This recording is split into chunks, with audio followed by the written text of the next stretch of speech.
All right, let's talk about mortgage fraud. I honestly thought we were done with this stuff. I thought we'd move past it, but it turns out we are nowhere near done. In fact, there's a new version of mortgage fraud popping up right now in British Columbia, and I'm willing to bet it's happening probably across Canada as well.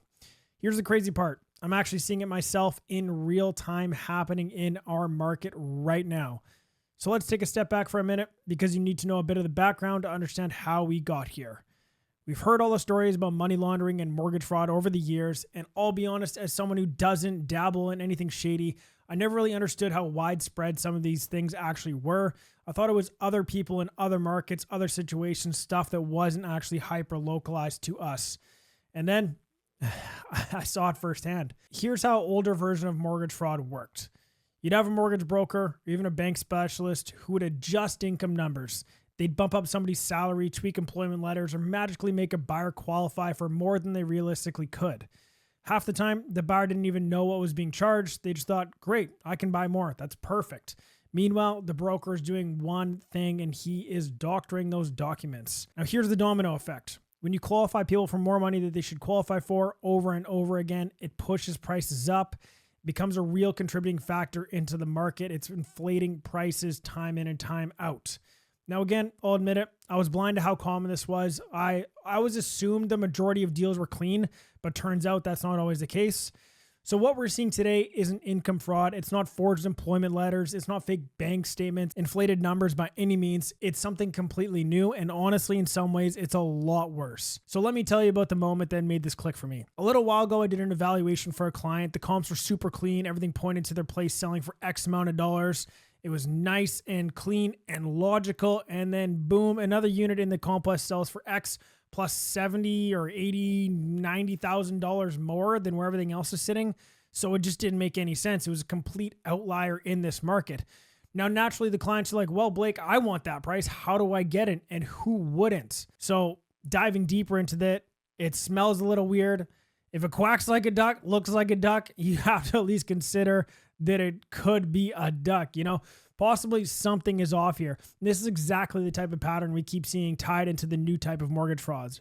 So let's break things down, see what's actually happening out there. There's mortgage brokers and yes, realtors too, because someone has to write the deals who are structuring offers with massive cashback incentives, as developers like to call them, decorating allowances. I'm not talking about the little cashback that a bank might offer you. I'm talking huge, unexplained. Why in the world would the seller be doing this type of money? I've heard this being brought up by other realtors before. Realtors are bringing these offers to their managing broker asking, is this allowed? And the pattern looks like this. Their offer comes in at asking price with a giant cash back, or the offer comes in over asking again with a giant cash back. And here's the key. If the lender isn't told about these adjustments, and most of the time they aren't, it's mortgage fraud. Full stop. The cashback agreements are often written on completely separate addendums, so the bank never even sees them. They're held back, hidden, and only on paper at closing. Now, here's why this is a huge problem. For a deal like this to actually go through, almost everybody involved has to be complicit. The buyer, the buyer's agent, the mortgage broker, the seller's agent, the seller, the buyer's lawyer. So who legally represents both the buyer and the lender? If the lawyer fails to disclose a massive cashback credit, that directly affects the lender's security, and that's full-blown fraud, period. And there is a possibility that the seller's lawyer didn't even see it, depending on how the paperwork is structured, but the majority of people in the chain, they need to be playing along.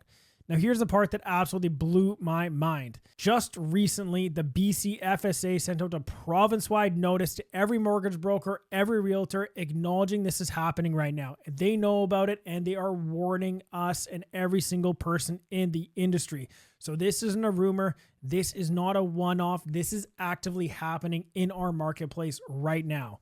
So we need to ask the real questions. Why is this happening? What's the motivation? Why is there suddenly a wave of huge cashback deals? And the most logical answer is simple, is that buyers don't have the down payment or the sellers want an inflated price on their property. It doesn't make any sense. So here's the play, and it's actually pretty clever, which is why people are falling for it. Someone loans the buyer the down payment. That money sits in their bank account for 90 days, so it looks legitimate on paper. The buyer qualifies, they get financing, and then on closing, the seller gives them a massive cashback credit that was never disclosed to the lender. The buyer takes the new cash, returns the original loan, pockets the difference, and boom, they've essentially completed a zero down purchase. This is a gigantic problem, and here's why. Those inflated sales become comparables.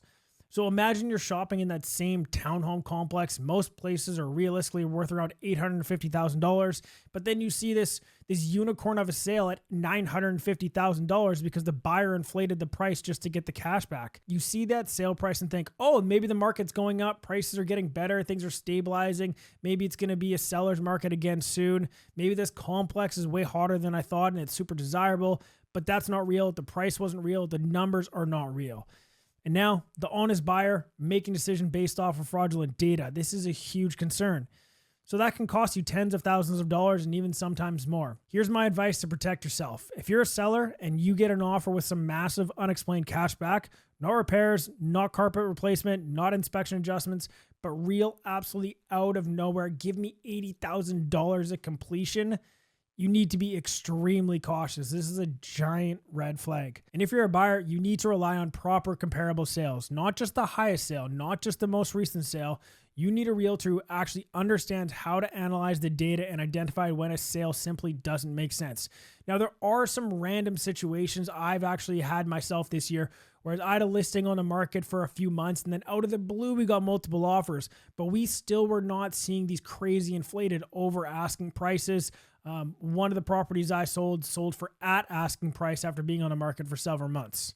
So the last thing I want for a client of mine or any person in that situation really is to become an accidental victim of somebody else's scheme by overpaying for your next home without even ever realizing it. Mortgage fraud isn't just sketchy paperwork. It's not someone else's problem. It's actively hurting regular buyers and sellers right now in our marketplace. And the more you're aware of this, the better protected you'll be. I'm Blake Chancey with Real. Hope you guys got value out of this video. I'll see you next time.